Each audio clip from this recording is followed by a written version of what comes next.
Alright, let's talk about this. On July 4th, 2025, while the rest of America was probably trying not to set their backyards on fire with rogue fireworks, President Donald Trump was busy signing a new law. He called it the One Big Beautiful Bill, which, you have to admit, sounds less like a piece of federal legislation and more like the grand prize on a game show. This thing is massive, a $3.3 trillion package that touches everything from your taxes to your healthcare to the military. It's the kind of bill that has something for everyone to either love or absolutely despise, with very little room in between. It passed by the skin of its teeth in the Senate, needing the vice president to break a tie, which tells you it's about as unifying as a pineapple on a pizza. So why is this bill such a big deal?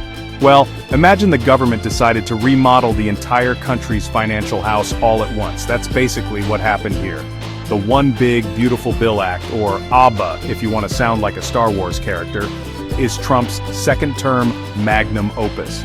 It's a combination of campaign promises, conservative dreams, and a whole lot of spending rolled into one enormous legislative burrito.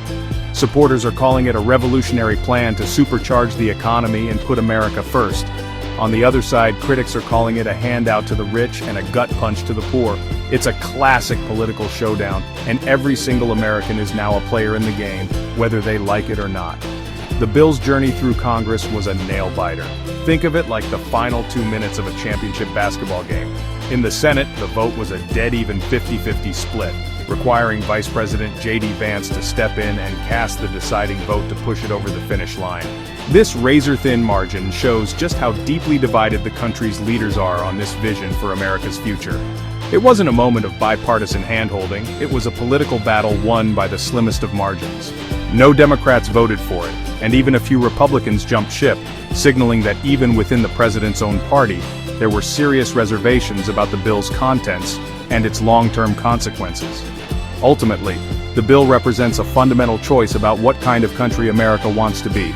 Is it a nation that prioritizes lower taxes and a powerful military above all else, believing that this will create prosperity that trickles down to everyone?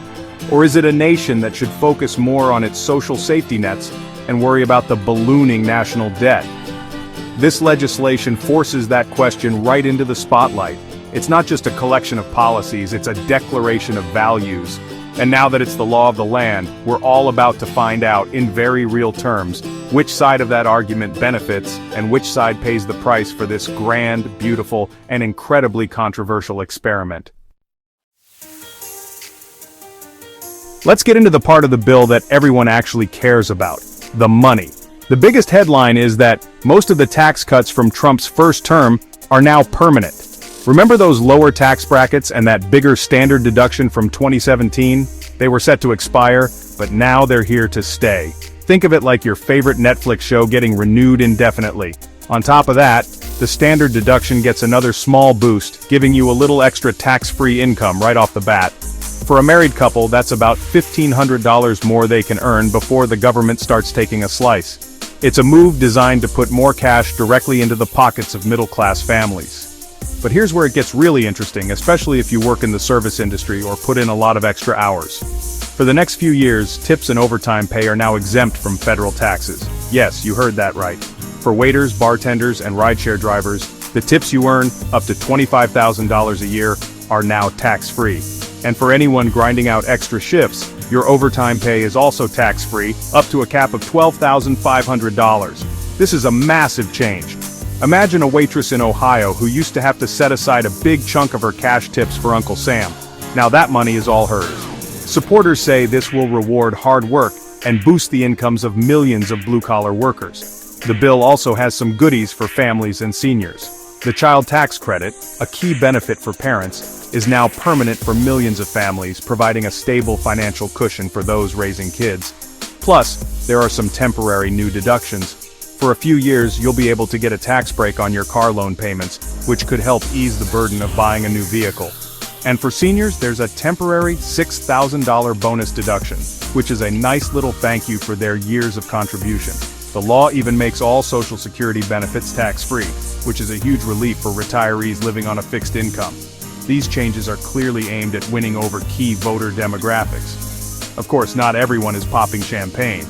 Critics argue that while these cuts sound great for the average person, the biggest and most permanent benefits are still tilted toward corporations and the wealthy. Making the 20% deduction for small businesses permanent and restoring 100% immediate expensing for capital investments are huge wins for business owners. While a family might save a few $100s, a large company could save millions. Opponents say this is just a repeat of the 2017 tax cuts, which they argue mostly benefited the rich and did little to trickle down to everyone else, all while piling on more and more national debt. Beyond your wallet, this bill makes some major moves in the areas of defense and security. It allocates a massive $350 billion chunk of change to beef up the military and expand border enforcement. This isn't just for building more walls. It's for high-tech upgrades for the armed forces, new air traffic control systems, and funding for what the administration calls mass deportation initiatives. President Trump has called it the single most important piece of border legislation ever, framing it as essential for national security. Supporters see this as a necessary investment to protect the country, modernize the military, and finally get serious about controlling immigration, fulfilling key promises from his campaign. Now let's talk about the national debt, because this bill treats it like a suggestion rather than a hard limit.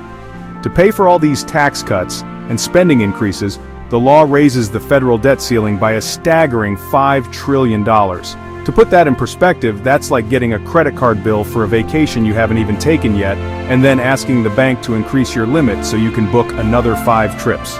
Fiscal conservatives and even figures like Elon Musk are sounding the alarm, warning that this level of borrowing is unsustainable. They argue that we are essentially passing down an impossibly large bill to our children and grandchildren. The bill also wades into the highly contentious issue of gun control, but not in the way you might think.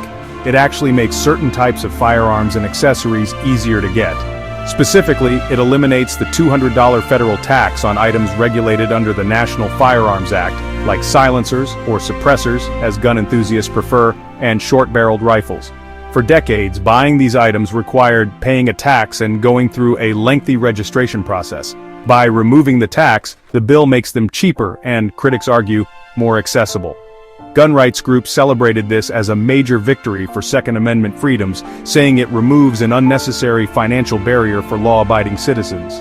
However, this change immediately sparked a firestorm of controversy and legal challenges. Gun safety organizations like Giffords condemned the move, arguing that making silencers and other powerful weapons more common will only make them more likely to be used by criminals, endangering communities and law enforcement officers.